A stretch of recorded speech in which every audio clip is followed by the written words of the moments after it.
Hello there, welcome to the show. I'm Bhavana Casey. Today we are in conversation with Professor Dr. Arvind Alok. He is the chairperson of Buddhist Monuments Development Council, and today with Dr. Alok we are going to talk about the various aspects of Buddhism. Welcome to the show, Dr. Alok. Thank you so much. Namo tassa bhagavato arahato samma sambuddhassa.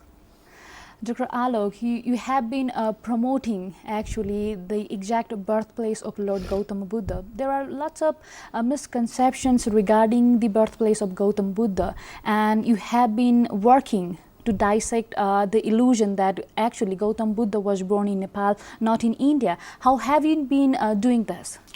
You are true. This is a very relevant question because people ask generally when Yes.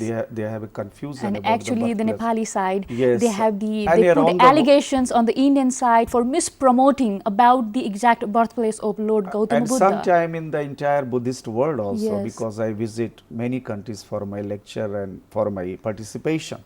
But one thing is totally clear as a Buddhist scholar, as the head of the Buddhist council, that there is no confusion of the birthplace of Buddha. He was Okay. born in Nepal, in Lumani. Maybe some of the archaeological findings, some in India or some Kapilavastu, both sides Okay. it happens.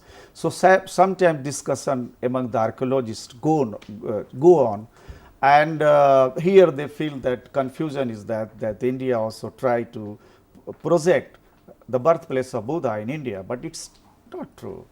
It's totally world acclaimed, archaeologically proved, because the Ashoka visited the birthplace of Buddha and he established the stupa, Ashokan pillar. There is totally written that he was Okay. born here.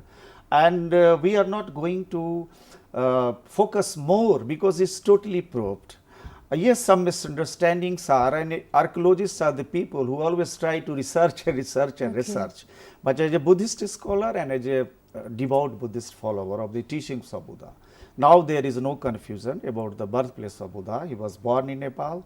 Other places like Bodh Gaya, Dr. he got Alok, it. you are saying like this, you are a Buddhist scholar yourself, besides that you are Indian national as well. Sometime before there was news reports that the Indian side is going to, is replicating actually Kapilavastu exactly on the Indian side. So what is it exactly? You know, that's why, that I told you that when the archaeologists make researches, they present theses and PhDs. So they try to depict different their vision and versions. But so far I am very true, because as a Buddhist, Buddha always tried Satyam Vada, you should speak the truth. The truth is Okay. that is totally proved. There is no confusion. Maybe because it was so interrelated at the time of Buddha, India and Nepal, like a Okay. Kapilavastu. He just was born and the palace and all, and went to Bodh Gaya. He got enlightenment, then preached the Dhamma in Sarnath, then Nalanda, then Rajgir, then Kuch. So interrelated it was. So some of the places when they discover something, some news appears, but this should not be taken so seriously. Serious thing is that Buddha was born in Nepal, and we should promote Nepal as a great Buddhist destination. This is our mission. This is our observation. And government, the people of India, including the government, do not want to create any confusion and problem in the minds of the people around the world about the birthplace of Buddha. Because Despite you saying this, there are news reports that in the Indian side is exactly replicating the Kapilavastu and trying to promote the Indian side as the birthplace of Gautama Buddha. so that's why, for that, since I have been appointed as the chief coordinator for the forthcoming World Buddhist Conclave, it was my suggestion that Okay. it should happen in Lomani, and then later on New Delhi also. Your Okay. ambassador in India and your culture Director General Archaeology, we had a very serious meeting. Okay. And my suggestion was that, and suggestion was from the Nepalese side also, that the archaeologists and the Buddhist scholars from India and Nepal should sit together, discuss these aspects, and give a very clear cut Okay. understanding to the entire world, because India and Nepal has to play a very together role, Okay. vital role for giving the clear picture, the clear vision about Buddhism, his teachings, the Buddhist heritage, and that we are going to do in October. Okay, you are also promoting Nepal as the great Buddhist destination. What has been the major achievement so far, and how have you been doing this? You know, because of course I am an Indian, but equally when we come here we feel at home, because and as a Buddhist it is the birthplace of Buddha. That's why I am here. And most of the people who are Buddhists practice the Buddhist values, the teachings, the philosophy. They love Nepal equally. Okay. Because it's a pilgrimage to come over here, and not only Lumbini and Kapilavastu, many of in the mountain area also. In Kathmandu, the Swambhu, Bodhasthan, many places are there. So these are the places which have a flavor of fragrance of Buddhism and Buddha's teachings. So in the past many programs did happen, but now I do agree that Nepal has not been promoted to the extent Okay. that it deserves to be Okay. declared as a great Buddhist destination. Now the people has awareness of it, because I have been to the world over for my lecture, and there people inquire, because we are just almost culturally one, India and Nepal. So interrelated, religiously, spiritually, culturally, linguistically also, and sometimes socially also. So people ask me this question, and I have been always telling that we all unitedly extend support to the government of Nepal and to the people of Nepal to develop Nepal as a great Buddhist destination, because here is the origin. So first we should strengthen the origin, the root, and then things will happen, and it is the interest of my country also. Okay. I am telling this very clearly, but because it is in the interest of India also. Okay. If Nepal is developed as a Buddhist destination, it is going to contribute to India also. If Indian Buddhist sites are promoted, it is going to contribute to Nepal also. Okay. So when we talked about the Buddhist circuit, then we, India and Nepal, should unitedly work for the development of Buddhist circuit, for Buddhist tourism, and the economic growth will also happen to a extent through Buddhism, because Buddhism is so important in the world that people look at India and Nepal Okay. to come, but accordingly we have to develop the infrastructure. So now that's why the conferences which we are going to organize, it will focus not only the philosophical and a spiritual side But of also Buddhism, rather also how to develop infrastructure, How to promote Nepal as- yes, and how to market India and Nepal as great Buddhist sites, Buddhist Okay. circuit, because without one absence, it will not be a complete Buddhist circuit. Okay, Dr. Alok, how you find the philosophies of Gautam Buddha or Buddhism hold a relevancy in the present context or present world? You know, Bhavana is so relevant it is. Okay. Because whole world is passing through crisis. Even after attainment of materialistic advancement, Okay. people are not hyping. They have money, they have richness, but they fight. They do not have a peace neither in the mind or in the society, family and world. Here the teachings of Buddha, because we say we don't want war, we want Buddha. We don't want yudh, we want Peace. peace, Buddha. And Buddha says in Pali, Nahi vairena vairani, samanti dha kudachanam, avairena chasamanti, esa dhammo sanantano, means no higher bliss than peace. And this is the essence of the teaching of Buddha. So it's very relevant for today. And Buddhism does not ask about simply renunciation. Yes. It totally and very scientifically depicts how a common man, how a doctor, engineer, a media person, a politician, a minister, a king can have happiness in life through development. So most of the teachings, Buddha's teachings are for everywhere. Okay. Irrespective of the religion is. Now in Western world, the Christians, they follow the Buddhist practices. Yes, exactly. Around the world, the attraction, also the followers of Buddhism, True. it's growing massively. Day by day, yes. So how you see, what is the reason behind this? Yes, reason is this, that Buddhism is a very scientific way of living. Okay. Buddha's teachings are totally clear, totally practical. It's not blind. Buddha says, Atta hi atno nathi. You are your master yourself. I am not your God, I am just your guide. What I have experienced through Four Noble Truths, that I want to share you, because it will be easy for you to have understanding of happiness and to remove sorrow and all the anxieties from your life. So, and anyone can practice, and so people are practicing it. And when they practice and they want to have a feel of the existence of Buddha and his philosophy, they look at Nepal and India. Okay. And this is the time that both the countries should come together jointly to support to the people of the world for happiness, for peace, for brotherhood, and for non-violence. Dr. Alok, when you are saying this, I'm quite curious to know, in Nepal, the followers of Hinduism and Buddhism, they share very cordial relationship, very harmonious relationship, with Hindus also worshipping Lord Buddha, and also the followers of Buddhism, they also pray the Hindu gods as well. What Yes. is exactly the scenario in India?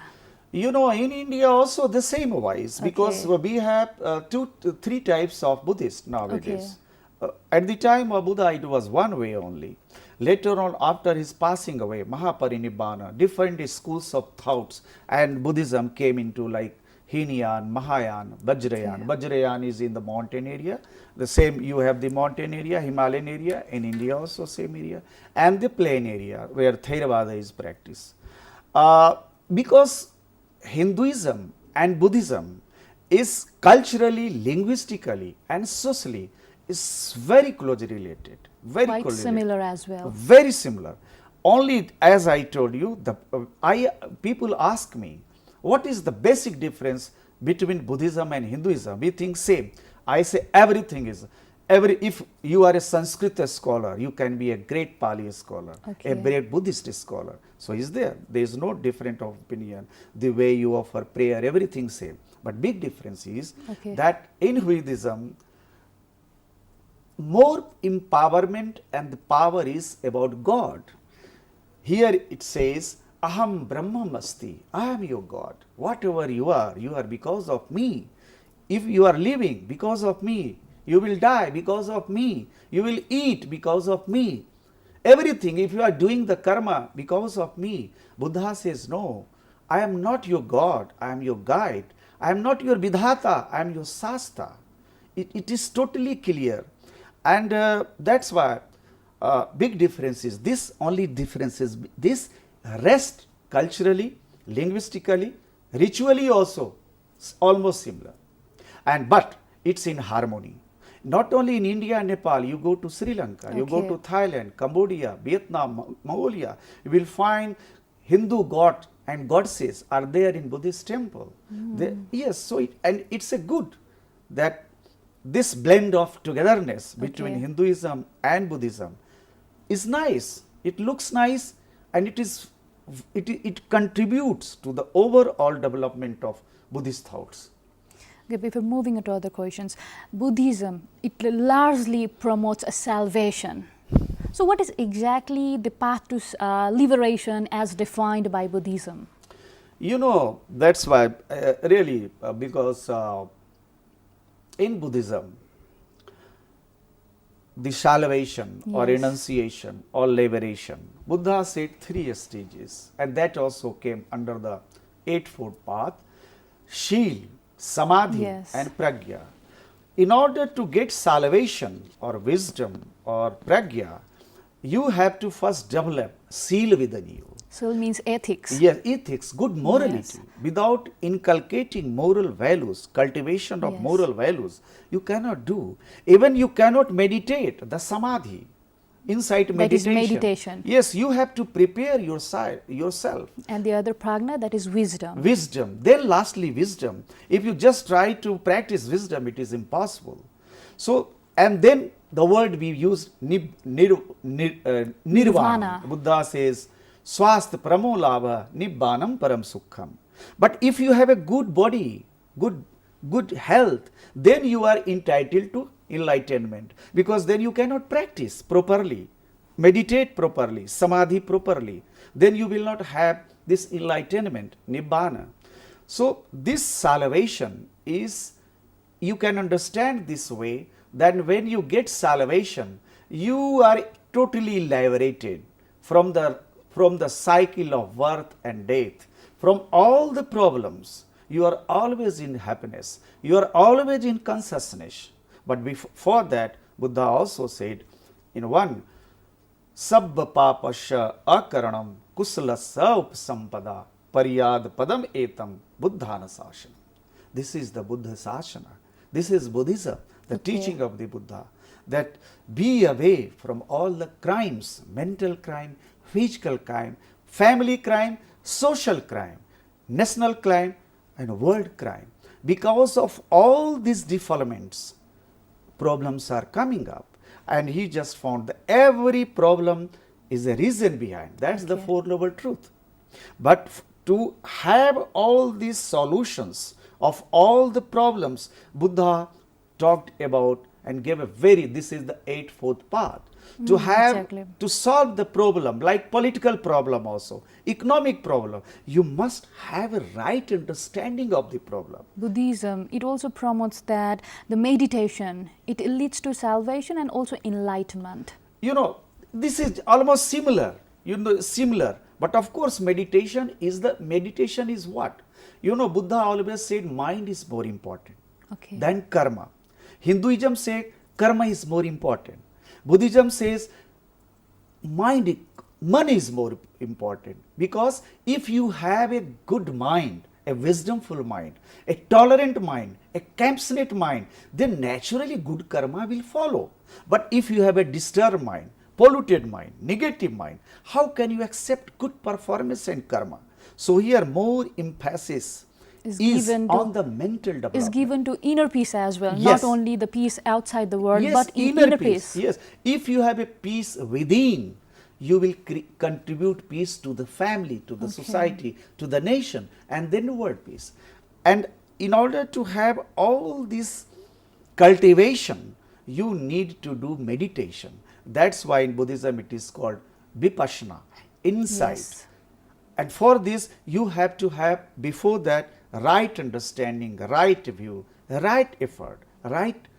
For this, you need a right master also.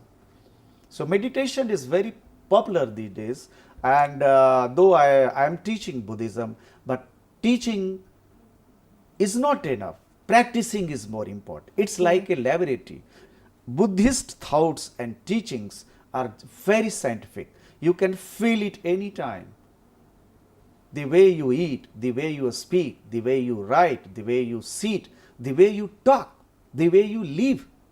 These mindfulness, this is all through mindfulness. Because simply sitting, it will not give the complete meditation. You must prepare yourself to have a right meditation, right consultation. For that, you start every routine, what you do every day, start doing mindfully. And then you will see what type of change you have. Your body, your mind will have a peaceful mind, a blissful mind. So this is like that. So is salvation possible in modern world as well? Of course. Salvation, you know, people think salvation is that only the yogis, only the monks can do. No, even the bhogi, you know, the people who are in this worldly life, yes, because materialistic world. Yes, you must, because Buddha was born also. We are all through the same process. So society is very important. Worldly affairs is very important. Economy is very important. Buddha says, Atham dhammascha dipate madhuram tasya bhasitam. Earth, you know, prosperity is also very important. If you don't generate business for the country, how will provide education to the people? So Buddhist teaching is for the development, all around development. Salvation by practicing this worldly life and affairs. One is entitled to salvation, but through right practice. If you do your business rightfully, if you do your work rightfully, because Buddha says, Papanam na karanam sukham. Don't do any misdeeds, then you are entitled to happiness. Sukham yava jarasilam. You are entitled to happiness when you have a good character.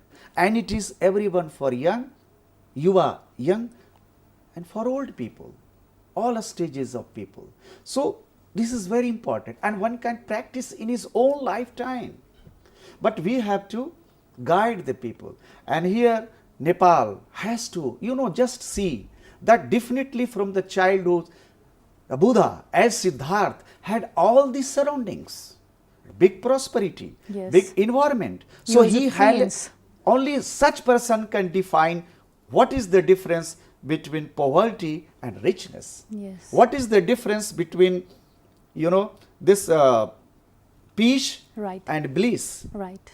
So Buddha had all the atmosphere at his command and realized where the happiness is. And later on the same realization had the great king Asoka, who conquered everywhere but no peace of mind. And then he followed the Buddhist teaching. He visited also Nepal. And he promoted the teaching of the Yes. Buddha in the entire world, living not like a king, like a monk, like a servant to the people. Like a follower of Yes. Gautama Buddha. Yes, because Buddha says, Charatha bhikkhave charikam bhavatu sabba mangalam bahujan hitai bahujan sukhai. Means for the welfare of everyone we are. Okay. Buddha was for everyone. He worked day and night. He didn't need it because after he got enlightenment, it was for him. But he was requested by the power, you can say the divine power, so-called God and goddesses and everyone, that he had to share this knowledge and wisdom to the entire community. And this so happened. And this, the Buddhist period of 1000 years was the golden period of entire humanity. Yes, some problem took place, it's a natural, but solution was immediate. So now it is more relevant that the teachings of the Buddha are beliefs of practiced Gautama in daily Buddha. life. And here, country is a small Nepal, but role is big. Dr. Alok, I'm quite interested to know this. Buddhism, it also promotes the rebirth and reincarnation. Yes. Actually, it believes in rebirth and reincarnation, Yes. which many non-Buddhist followers, many do believe and many do not as well. So how you elaborate this thing, the reincarnation and rebirth? Because true, reincarnation and rebirth both have been mentioned very clearly. They have been depicted in the Pali canon and in the Buddhist text, that Buddha was also incarnation, and before that Bodhisattva also like Yes. that happened. But once you attained Buddhahood, no need of incarnation. Even you take incarnation, you are incarnated, then you have to again pass through the suffering. So once you attained Buddhahood, no need of incarnation, no need of rebirth. This is, you have to free from all this cycle of birth and death, whether as a god, so-called god, deva, devata, or common man. So, but be believed in, because whatever today we are, you, me, and entire, because of our performance and deeds in previous work. Otherwise, what is the reason? But one is born in a very rich family, one is born in a very poor family, one has a very good health, one has not. But it does not mean if he is born in a poor family, he is not entitled to richness, he is not entitled to good quality. He has, but here he has to work hard.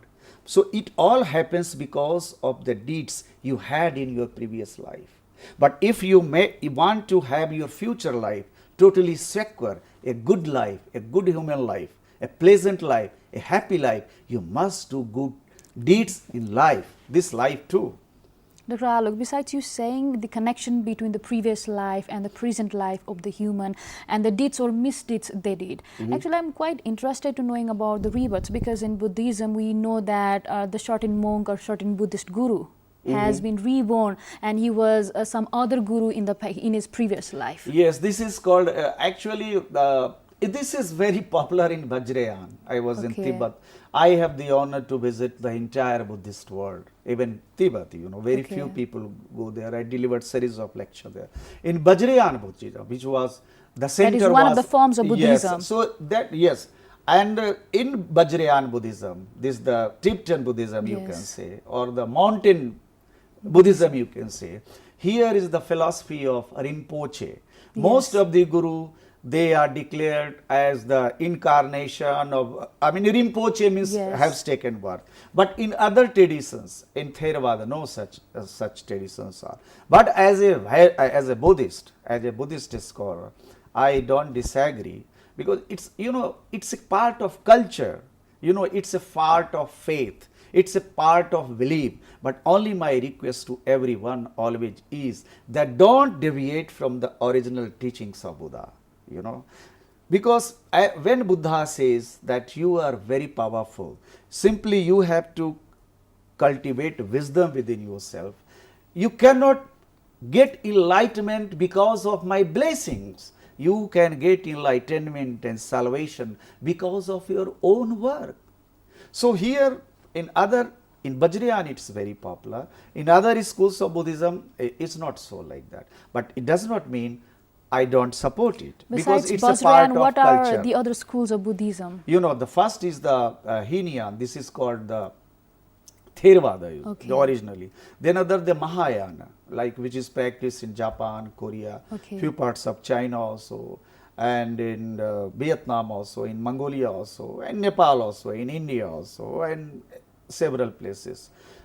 And from Mahayana, it came the Vajrayana. This is also called the Nalanda tradition, Okay. which is my birthplace, Okay. Nalanda. That's my birthplace, Nalanda. So they follow the Nalanda tradition, because most of the gurus, Dharmakirti or Nagarjun, Atish Dipankar, they all went from there to preach this Vajrayana Buddhism to Tibet and mountain area. And Okay. of course, it was all through Nepal. Okay. All the gurus from Nalanda travel all the way to Nepal and then to, you know, Other parts of the other world. parts of the world. So this is also called the Nalanda tradition. Okay. So, but it's a good tradition, because here it created and cultivated a very strong culture, a Buddhist culture. And it's very close to Buddhism also, because most of the rituals, what we find there, are found in Hinduism also. So here it is Hinduism and Buddhism very mixed. It is also said Lord Gautam Buddha himself was the incarnation of Lord Vishnu, the Hindu god. Yes, of course, the Sankaracharya said he was one of the incarnation of Vishnu. And in when you go to Kachipuram and many of the Hindu temples, and it's, you know, because that's why Hindus also offer prayers to Buddha. They say Everywhere. close ties. Yes, and in Nepal it's more important. Yes. Wherever I go during Shravan, people offer Bel Patra